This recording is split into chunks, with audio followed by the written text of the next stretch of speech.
Kevin Dufresne,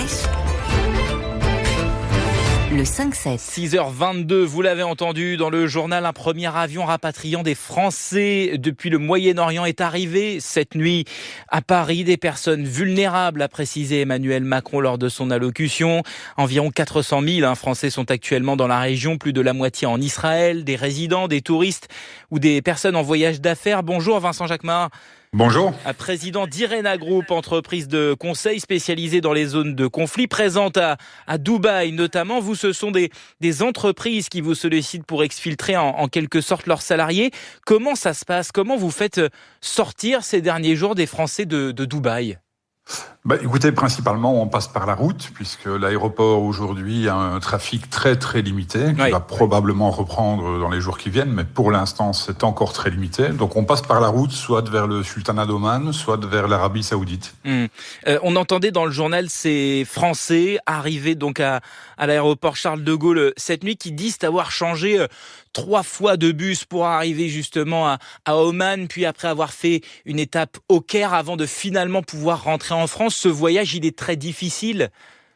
Oui, comme toujours, on est dans une dynamique qui est très typique des pays en crise, c'est-à-dire qu'au moment où tout est plus compliqué, la logistique est plus compliquée, le passage de frontières est plus compliqué.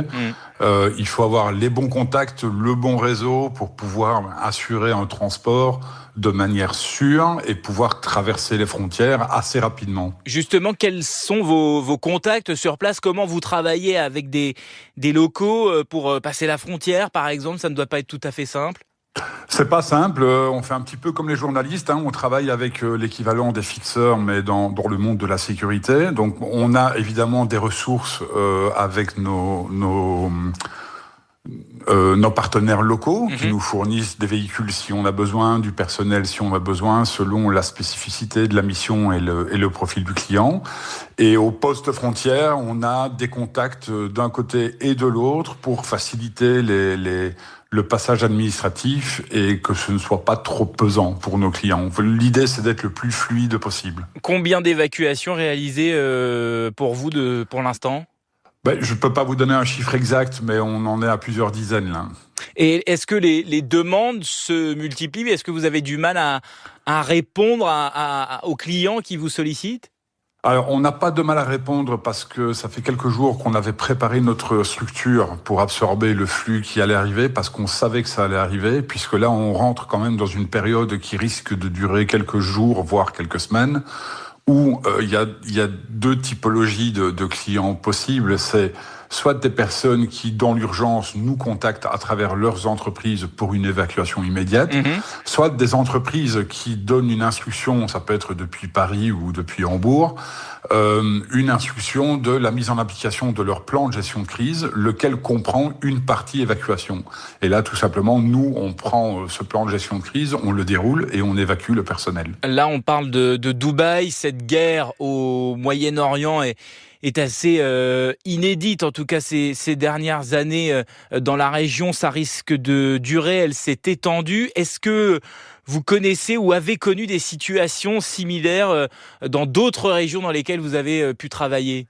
Nous, on est très habitués à ce type de problématique, c'est-à-dire ça fait partie de nos services. On intervient, nous, en général, dans des pays qui sont en conflit ouvert. Où est-ce que vous avez pu intervenir ces dernières années ?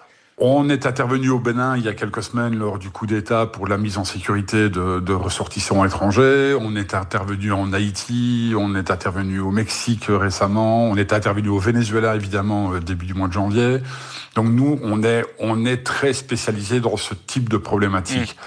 Ici d'ailleurs, on est plutôt engagé nous dans des thématiques de sûreté. Ici sur ce qui se passe à Dubaï par exemple. Il n'y a pas de risque immédiat et direct sur la route. Le risque, il vient du ciel. Donc, c'est encore une dynamique, un petit peu différente. Vincent Jacquemart, une dernière question. La France a donc effectué des rapatriements pour les personnes vulnérables. Est-ce que l'État français peut se tourner vers vous ? Est-ce que l'État peut vous sous-traiter des opérations ? Absolument, ça arrive très fréquemment.